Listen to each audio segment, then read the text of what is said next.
Hello বন্ধুরা, আমি মৌসুমি। আমার নতুন একটি ভ্লগে তোমাদের সবাইকে স্বাগতম। আশা করছি তোমরা সবাই ভালো আছো। আমরাও কিন্তু বেশ ভালো আছি। ঘড়িতে এখন বাজে বিকেল 3টে। সকালবেলা রান্না বান্না হয়নি, যেহেতু কালকে রাতের কিছু সবজি ছিল সেটাই দিয়ে সকালটা সেরেছি। ভাত খেয়ে এক ঘুম দিয়ে তারপর আসলাম রান্নাঘরে। রাত্রের জন্য আর ভারী কিছু রান্না করব না। এশিয়ান স্টোর থেকে যে লাউটা নিয়ে এসেছিলাম সেটা দিয়ে ডাল দিয়ে রান্না করব, আর করব আলু সেদ্ধ। এখানে আলু ডাল দুটোই সিদ্ধ বসিয়ে দিয়েছি। এখন বানাবো একটা স্যালাড গাজর আর শসা দিয়ে। আগের মাসে যখন এশিয়ান স্টোরে গিয়েছিলাম তখন দেখতে পেলাম আবার এশিয়ান স্টোরে ফুচকার পাঁপড় উঠেছে। দেখেই একেবারে 2 প্যাকেট নিয়ে নিয়েছি। এক প্যাকেটের মধ্যে এই ধরো প্রায় 50টার মতো করে ফুচকার পাঁপড় হবে।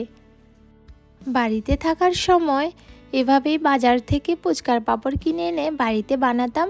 আর আমার ফুচকা খাওয়ার সঙ্গী ছিল আমার মা আর আমার 2 দাদার মেয়ে সুনু আর তুনু। আমরা ইন্ডিয়াতে যেভাবে অলিতে গলিতে বাজারে বেরোলেই ফাস্টফুডের স্টল পাওয়া যায়, ফুচকার স্টল পাওয়া যায়, ডেনমার্কে কিন্তু একেবারে তা আলাদা। ডেনমার্কে এই গ্রীষ্মকালটাতেই কিন্তু আবার ছোটোখাটো ক্যাফে বা খাওয়ার স্টল দেখতে পাওয়া যায়। তবে ওই ক্যাফেগুলোতে তো আর ইন্ডিয়ান খাবার পাবো না, সেজন্য যখনই চা খেতে ইচ্ছে করে বাড়িতে বানিয়েই খেয়ে নিই। এখানে ডালে উপর থেকে ধনেপাতা দিয়ে রান্নাটা কমপ্লিট করলাম। এখন বানিয়ে নেব ফুচকার যে জলটা, সেটাই বানিয়ে নেব। ঘরে তো আর তেঁতুল নেই, সেই জন্য ভাবলাম লেবু দিয়েই বানাবো। নিয়ে নিয়েছি কাঁচা লঙ্কা, শুকনো লঙ্কা, ধনেপাতা আর কিছু মশলা ফ্রাই করে নিলাম। এই মশলাটার মধ্যে আছে লঙ্কা গুঁড়ো, চাট মশলা, এ দুটোই। দাঁড়াও, এবার একে একে সবগুলো দিয়ে ফুচকার যে জলটা সেটা রেডি করে নিই। দিলাম নুন আর ওই যে ভাজা মশলা আর লেবু, তারপর দিয়েছি ধনেপাতা। আমাদের বাড়িতে মানে ইন্ডিয়াতে শুধু ফুচকা খাওয়ার জন্যই বাড়িতে এনে রেখেছিলাম তেঁতুল, একেবারে বয়ম ভর্তি। ফুচকার জল রেডি। তারপর একে একে আলুগুলো নিয়ে নিয়েছি। রাতের জন্য যে আলুগুলো সিদ্ধ করেছিলাম সে আলু থেকে কিছুটা নিয়ে নিলাম। আলুগুলো এখনও বেশ গরম, সেই জন্য একটা কাঁটা চামচ নিয়ে এগুলোকে আগে একটু ভেঙে দিলাম। তারপর কাঁচা লঙ্কা, শুকনো লঙ্কা দুটোই দিয়েছি। কাঁচা লঙ্কা শুকনো লঙ্কা দুটোই কিন্তু এতটা ঝাল নেই, সেই জন্যই দুটোই দেওয়া, যাতে দুটো মিশে একটু ঝাল হয়। এখানে আবার ভাজা মশলাটাও দিয়ে দিলাম ধনেপাতা।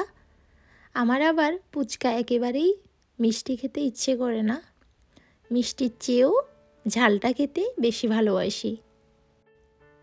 তারপর হলো ফুচকা ভাজার পালা। এই প্যাকেটটা নিয়ে এসেছি, দুটোই প্যাকেট নিয়ে এসেছিলাম। গায়ে আবার লেখাও আছে পানিপুরি, 200 গ্রামের প্যাকেটগুলো।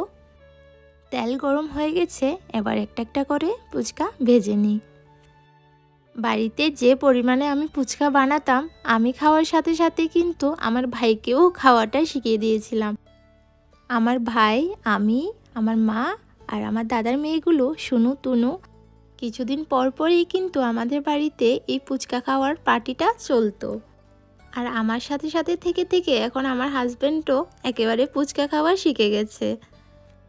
ডেনমার্কে আসার পর প্রথম যখন আমি একটা ক্যাফেতে, বাড়ির পাশাপাশি একটা ক্যাফেতে খেতে গিয়েছিলাম, সেখানে গিয়ে শুধু একটা ফিশ কাটলেটের দাম শুনেই আমি অবাক হয়েছিলাম। ওই ক্যাফেতে একটা ফিশ কাটলেটের দামই ছিল 10 ক্রোনার করে, ইন্ডিয়ান টাকায় যেটা দাঁড়ায় 120 টাকার কাছাকাছি।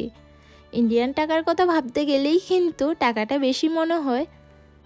আর তখন তো আমি প্রথম এসেছিলাম, প্রায় প্রত্যেকটা জিনিস কেনার আগেই ইন্ডিয়ান টাকার সাথে কম্পেয়ার করে দেখতাম, আর আমার শুধু মনে হতো যে ইস কি দাম।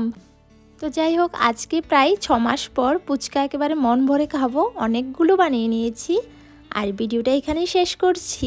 তোমাদের যদি ভালো লাগে তাহলে লাইক কমেন্ট করে জানিও, আর একটা শেয়ার করে দিও। তোমরা সবাই ভালো থেকো, সুস্থ থেকো, টাটা।